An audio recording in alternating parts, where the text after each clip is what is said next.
Hello everyone! For today's video ay ipapakita ko lang sa inyo kung paano ba mag-link ng ating CIMB Bank sa ating GCash CIMB Bank.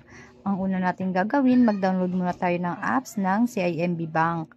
At kapag na-download na natin ito, ang gagawin natin ay login dahil meron na tayong account sa ating GCash. Meron na tayong CIMB.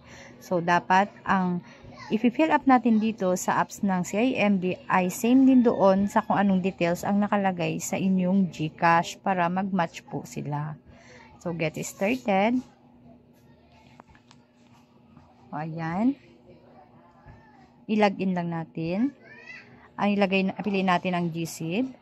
Ilagay ang ating cellphone number na ginamit natin sa ating GCash, ang ating email account.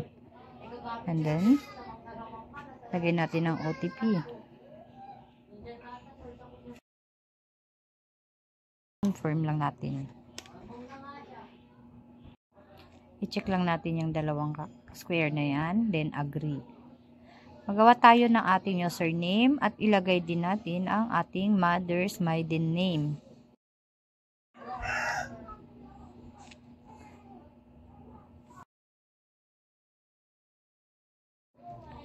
Ayan guys, ganyan lang kadaling mag-link ng ating CIMB Bank sa ating GCash.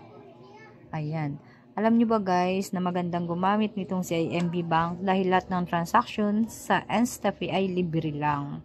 Walang charge. Kaya ini-enjoy ko na lang ang paggamit ng InstaPay dito sa CIMB Bank. Thank you for watching.